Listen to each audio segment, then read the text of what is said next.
നീ ഇവിടെ എത്തിയോ? നിന്നോട് ആര് പറഞ്ഞു ഇങ്ങോട്ടേക്ക് വരാൻ?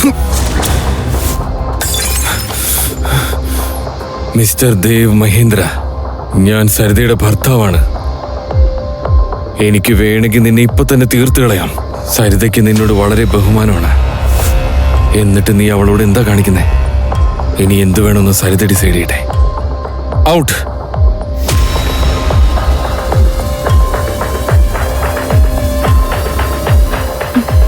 എന്നെ കൂടെ കിടത്താനുള്ള ധൈര്യം നിനക്ക് എങ്ങനെ വന്നു? ഞാൻ എങ്ങനെ ഇവിടെ എത്തിയ? ഞാൻ എങ്ങനെ വന്നേന്ന്? സരിത, ഞാൻ പറയുന്നൊന്ന് കേൾക്ക്. ആ ദേവമഹേന്ദ്രൻ നിന്നോട് മോശമായിട്ട് പെരുമാറാൻ നോക്കി. അവിടെ നിന്നെ ഒറ്റക്കിട്ടിട്ട് തിരിച്ചു വരാൻ എനിക്ക് തോന്നിയില്ല. അതുകൊണ്ട് നിന്നെ കൊണ്ടുവന്നു. അതാ സംഭവിച്ചത്. എനിക്കിപ്പോ ഓർമ്മ വന്നു ഇന്നലെ എന്താ സംഭവിച്ചെന്ന്. ഇതിന്റെ ഇടയിൽ ഞാൻ വിട്ടുപോയ കാര്യങ്ങളുണ്ട്. എത്ര ഇമ്പോർട്ടന്റ് വർക്ക് ഉണ്ടെന്നറിയോ? പക്ഷേ മഹേന്ദ്രയെ എന്തെങ്കിലും ചെയ്തേ പറ്റൂ. അയാൾ ഇത്ര വൃത്തികെട്ടവനാണെന്ന് എനിക്ക് അറിയില്ലായിരുന്നു. Let me just. അങ്ങനെ സരിത തന്റെ ലാപ്ടോപ്പ് തുറന്നു നോക്കി. ഇമെയിൽ ചെക്ക് ചെയ്ത് നോക്കിയപ്പോൾ അവൾ ഒരു മെയിൽ അതിൽ കണ്ടു.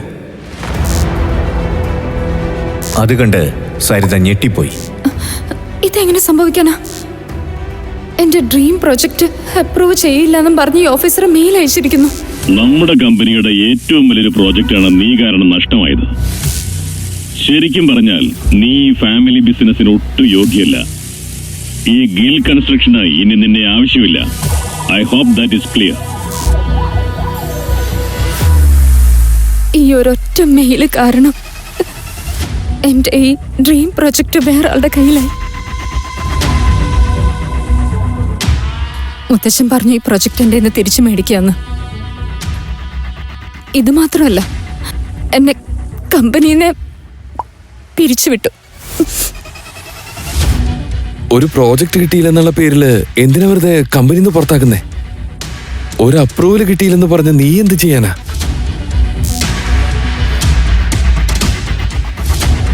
സരിത, ഈ ലോകത്ത് ആരും എന്നെ മനസ്സിലാക്കുന്നില്ല. നീയെങ്കിലും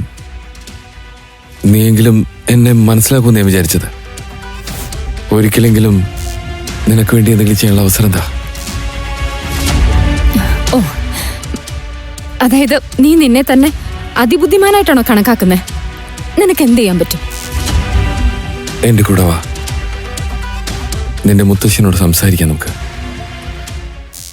ഈ പുതിയ ബിൽഡിംഗിന്റെ പ്രോജക്റ്റ് ഗിൽ കൺസ്ട്രക്ഷന്റെ ഏറ്റവും വലിയൊരു സ്വപ്നമാണ്. പക്ഷെ അത് നീ നിസ്സാരമായിട്ടാണ് കണ്ടത്. വൈ? മുത്തശ്ശ, ഐ ഫീൽ ലൈക്ക്. എന്തുകൊണ്ടാണ് നിനക്കത് ചെയ്യാൻ പറ്റാതെ പോയത്? ഞാൻ ഈ പ്രോജക്റ്റ് നിന്റെ കസിൻ ശൗര്യക്ക് കൊടുക്കാൻ പോവുകയാണ്. ഇന്നു മുതൽ അവനായിരിക്കും ഈ പ്രോജക്റ്റ് ഹാൻഡിൽ ചെയ്യുക. മുത്തശ്ശ, പ്ലീസ്, ശൗര്യക്ക് ഈ പ്രൊജക്ട് കൊടുക്കുന്നതിന് മുമ്പ് എനിക്ക് ഒരു അവസരം കൂടെ തരാമോ? പ്ലീസ് മുത്തശ്ശ. പക്ഷേ ഈ അവസരം നീ ശരിക്കും ഉപയോഗിച്ചില്ലെങ്കിൽ പുറത്തു പോകേണ്ടി വരും. I hope I am clear on that. ശരി മുത്തശ്ശ, അബ്സല്യൂട്ട്ലി. പറയൂ സരിത മാഡം, എന്താ കാര്യം? ഗിൽ കൺസ്ട്രക്ഷൻസിന്റെ ആ ബിൽഡിംഗ് ഇല്ലേ, അതിന്റെ എല്ലാ ഡോക്യുമെന്റ്സും റെഡിയാണ്. മാത്രമല്ല എല്ലായിടത്തും റൂൾസും റെഗുലേഷൻസും ഒക്കെ കറക്റ്റാണ്. എന്നിട്ടും ഞങ്ങൾക്ക് അപ്രൂവൽ കിട്ടിയില്ല. അത് എന്തുകൊണ്ടാണെന്ന് അറിയാൻ വേണ്ടിയാണ് ഞാൻ ഇവിടെ വരെ വന്നത്. ഞാൻ പറഞ്ഞിട്ട് അങ്ങനെയൊക്കെ ചെയ്ത. കാമിനി, നീ എന്താ ഇവിടെ? ഞാൻ ഇവിടെയാ ജോലി ചെയ്യുന്നത്. നീ ഇപ്പൊ ഈ സംസാരിച്ചോണ്ടിരിക്കുന്ന സക്സേന ഉണ്ടല്ലോ, ഇതെന്റെ ഭർത്താവാ. നിനക്ക് ഞങ്ങളുടെ അപ്രൂവലിന്റെ ആവശ്യമുണ്ടെന്ന് എനിക്ക് മനസ്സിലായപ്പോ ഞാനാ ഇദ്ദേഹത്തോട് വേണ്ടാന്ന് പറഞ്ഞു. അദ്ദേഹം ഇന്ന് അത്ര വലിയ പൊസിഷനില്ല. അദ്ദേഹം വിചാരിച്ചാൽ നിനക്ക് ജോലി കിട്ടുകയും ചെയ്യും, നിന്റെ കയ്യിൽ നിന്ന് പോവുകയും ചെയ്യും. പക്ഷെ നീ ഭയങ്കര കാശുകാരല്ലേ സരിതേ? എന്നാ പോ, ആരെ കൊണ്ട് വേണമെങ്കിലും നിനക്ക് ഇഷ്ടമുള്ള പോലെ ചെയ്യിക്ക്. കാമിനി, ഞാൻ എന്തെങ്കിലും ചെയ്തിട്ടുണ്ടെങ്കിൽ അതെന്റെ തെറ്റാന്ന് സമ്മതിക്കുന്നു. ഞാൻ ഇപ്പൊ ഒരുപാട് മാറി. പ്ലീസ്, പറ്റുവാണെങ്കിൽ അതൊക്കെ ഒന്ന് മറക്ക്. എനിക്കതൊന്നും മറക്കാൻ പറ്റില്ല സരിതേ. അന്നെന്റെ കല്യാണം ഉറപ്പിച്ച ദിവസം ഞാൻ എന്റെ കൂട്ടുകാരോടൊക്കെ ആ കാര്യം സന്തോഷത്തോടെ പറയായിരുന്നു. അന്ന് നീ എന്റെ ഭർത്താവാവാൻ പോകുന്ന ആളെ കുറിച്ച് കേട്ട് എല്ലാവരുടെ മുമ്പ് വെച്ച് അദ്ദേഹത്തെ അപമാനിച്ചു. എന്നെ നിങ്ങൾ കുറെ കളിയാക്കി. നിങ്ങൾ എല്ലാവരും എന്നെ നോക്കി കളിയാക്കി ചിരിച്ചു. ഞാൻ അവിടുന്ന് കരഞ്ഞുകൊണ്ട് ഇറങ്ങി പോന്നെ. കമ്പനി ഇതേ നോക്ക്, അതൊക്കെ എന്റെ അറിവില്ലായ്മയാണ്. അതില് എനിക്ക് നല്ല കുറ്റബോധമുണ്ട്. കുറ്റബോധം തോന്നിയോണ്ട് കാര്യമൊന്നും ഇല്ല സരിതേ. അന്നത്തെ പ്രതിഫലം നീ ഇന്ന് വാങ്ങേണ്ടി വരും. അപമാനത്തിന് പകരം അപമാനം തന്നെയാ കിട്ടുക. എന്നുവെച്ചാ ഇത് നിന്റെ ഭർത്താവല്ലേ? ഇയാൾ ഇതുവരെ എന്തു വലിയ കാര്യമാ ചെയ്തേ? ഇയാൾക്ക് എന്റെ ഭർത്താവിന്റെ നേരെ നിൽക്കാൻ പോലുള്ള യോഗ്യതയില്ല.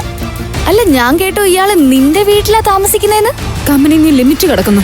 അതിന് ഞാൻ ഇതുവരെ ഒന്നും പറയാൻ തുടങ്ങിയില്ലല്ലോ സരിതേ. ശരി, എന്നാ കേക്ക്. നിനക്ക് അപ്രൂവൽ വേണമെന്നുണ്ടെങ്കിൽ നിന്റെ ഭർത്താവിനോട് പറ, എന്റെ ഭർത്താവിന്റെ മുമ്പിൽ മുട്ടുകുത്തി അപ്രൂവലിന് വേണ്ടി യാചിക്കാനായിട്ട്. കമ്പനി നീ പുറത്തേക്കുള്ള വാതിൽ അവിടെയാ സരിതേ. ഹോ, ചില കാര്യങ്ങളൊക്കെ വിധിയാണടോ. So sad. ഈ പ്രൊജക്ട് ചെയ്യാനുള്ള വിധി എനിക്ക് മാത്രമാ. ഈ കാര്യം നിനക്കെങ്ങാനും കിട്ടിയിരുന്നുവെങ്കിൽ ഞാൻ എങ്ങനെ സമാധാനായിട്ടിരിക്കും? നിന്നെ ഈ കമ്പനിയിൽ നിന്ന് എങ്ങനെയെങ്കിലും ഞാൻ പുറത്താക്കും. നീ വെറുതെ ടെൻഷനൊന്നും ആവണ്ട. ഞാനില്ലേ, എല്ലാത്തിനും വഴി ഞാൻ കണ്ടുപിടിച്ചു. നീ തൽക്കാലം വീട്ടിൽ പോയി റെസ്റ്റ് എടുക്ക്. നിന്റെ ഒന്നിനും കൊള്ളാത്ത ഭർത്താവിന്റെ കൂടെ. അവന് കഞ്ഞിയൊക്കെ വെച്ചു കൊടുത്ത് നല്ല ഭാര്യയായിട്ടിരിക്കെ.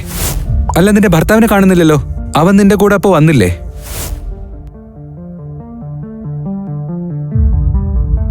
ആ കണ്ണാടിക്കുള്ളിൽ എന്താണ് സംഭവിക്കുന്നതെന്ന് പുറത്തുനിന്ന് വ്യക്തമായി കാണാമായിരുന്നു. ആ നിമിഷം സരിത കണ്ടത് അവളെ ശരിക്കും ഞെട്ടിച്ചു കളഞ്ഞു. അകത്ത് ആകാശ് സ്റ്റാഫിന് മുന്നിൽ വെച്ച് കേണപേക്ഷിക്കുകയായിരുന്നു അപ്രൂവലിന് വേണ്ടി.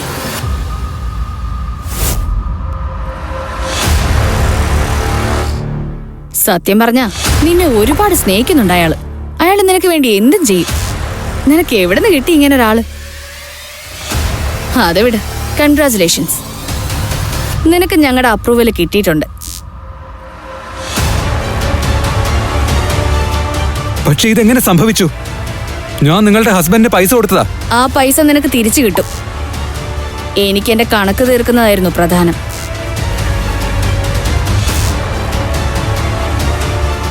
നീ എന്താ നിന്നെ പറ്റി വിചാരിച്ച്? എന്തിനിങ്ങനെയൊക്കെ ചെയ്തേ?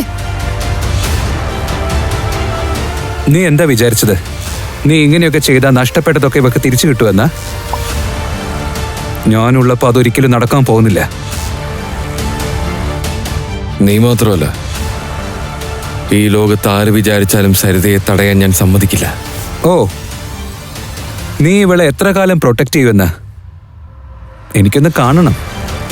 ഞാനുള്ളപ്പോ നീ എന്ത് ചെയ്യുമെന്ന്. നിങ്ങളുടെ ബന്ധം തന്നെ ഇല്ലാതാവും. ഓ, അങ്ങനെയാണോ? എന്നാ നമുക്ക് നോക്കാം. ഞാൻ ഈ ആകാശിനോട് ഒരു ജോലിയാ പറഞ്ഞത്. അതുപോലും അയാളെ കൊണ്ട് നടക്കില്ല. ഇപ്പൊ കുറച്ചധികം നെകളിക്കാൻ തുടങ്ങിയിട്ടുണ്ട്, കണ്ടില്ലേ? ആകാശിനെയും സരിതയെയും നമുക്ക് നാണം കെടുത്തി വിടണം. അതിന് ആകാശിനെ തന്നെ ആയുധമാക്കണം. ഈ 10 വയസ്സേക്ക് വിലയില്ലാത്തവൻ ഇട്ടേക്കുന്നത് ഇത്രയും വിലയുള്ള സൂട്ട് അങ്ങോട്ട് ശരിയാവുന്നില്ലല്ലോ.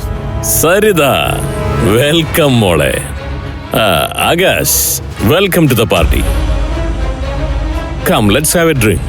വരൂ. എന്താന്നറിയില്ല, സരിതയ്ക്ക് ഈയിടെയായിട്ട് ഇവനെ ഭയങ്കര കാര്യമാണ്. എന്താ ഇവക്ക് പറ്റിയെന്നറിയില്ല. ശരിയാ, ഇന്ന് രണ്ടും കുറച്ച് ഓവറാണ്. ഞാൻ എന്താ ചെയ്യാൻ പോകുന്നെന്ന് നീ കണ്ടോ? അല്ല ആകാശ്, നിനക്ക് ഈ സ്യൂട്ട് എവിടെ നിന്നാടാ കിട്ടിയേ? ഓ, ഭാര്യ വീട്ടിൽ നിൽക്കുന്ന ഒരു ഭർത്താവ് ഭാര്യയുടെ ചെലവിലായിരിക്കുമല്ലോ ഇതൊക്കെ വാങ്ങിക്കുക. എന്നാലും ഇത് വാങ്ങിച്ചിടുമ്പോ നിനക്കെങ്കിലും ലേശം നാണം തോന്നുന്നുണ്ടടാ. അതെ ചേട്ടാ, ഇവൻ പറഞ്ഞൊന്നും നിങ്ങൾ കാര്യമാക്കണ്ട. ഒന്നുമില്ലേലും ചേട്ടൻ നമ്മുടെ വീട്ടിലല്ലേ സ്ഥിരതാമസം.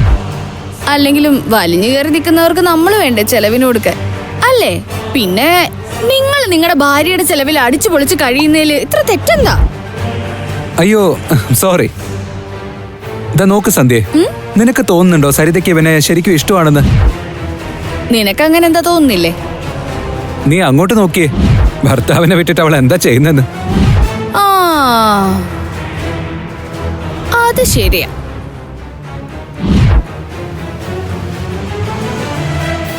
ഒന്നുമില്ലെങ്കിലും ഇന്നത്തെ ദിവസം അവൾക്ക് അവളുടെ ഭർത്താവിനെ ഇങ്ങനെ ഒറ്റയ്ക്ക് വിടാൻ പാടില്ലായിരുന്നു.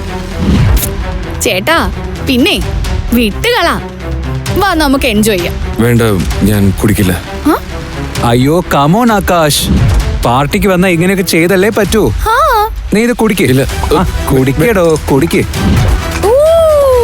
Yes, that's like a good boy. ഏയ് ചേട്ടാ, ഞാൻ തന്നാ കുടിക്കില്ലേ? ഇങ്ങനെയൊക്കെ ചെയ്യാവോ? ദേ ദേ ദേ, കുടിച്ചേ കുടിച്ചേ കുടിച്ചേ.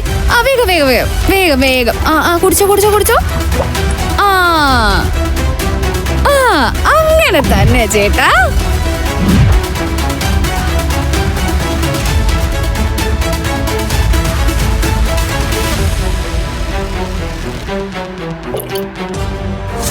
എല്ലാവരും ഇങ്ങോട്ടേക്കൊന്ന് ശ്രദ്ധിച്ചേ.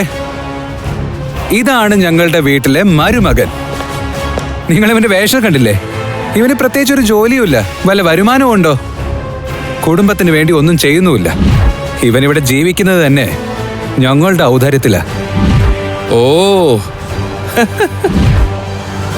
നിങ്ങൾ രണ്ടുപേരും കൂടി ഇതിനു വേണ്ടിയാണല്ലോ എനിക്ക് മദ്യം തന്നത്. നീ എന്റെ മനസ്സിലുള്ളത് കേൾക്കാൻ ആഗ്രഹിച്ചിരിക്കുകയല്ലേ? എന്നാ കേട്ടോ. നീയുണ്ടല്ലോ നല്ല ഒന്നാം തരം കള്ളനും ഒരു കഴിവുമില്ലാത്തവനാ. ഗിൽ കൺസ്ട്രക്ഷൻസ് സ്വന്തമായിട്ടുള്ളത് കൊണ്ട് മാത്രമാ നീ ജീവിക്കുന്നേ. നീ സരിതയെ തോൽപ്പിക്കാൻ പിന്നിൽ നിന്ന് കളിക്കുകയല്ലേ? നീ ഒരു നിലപാടില്ലാത്തവനല്ലേ? നീ ഇത് തോന്നിവാസോടെ പറയുന്നേ. നിർത്ത്, മതി, വായടക്ക്. ഞാൻ ഇനിയും പറഞ്ഞു കഴിഞ്ഞില്ല. ഈ കഥ തുടർന്ന് കേൾക്കുന്നതിനായി ഇപ്പോൾ തന്നെ പോക്കറ്റ് FM ആപ്പ് ഇൻസ്റ്റാൾ ചെയ്യൂ. Link in description.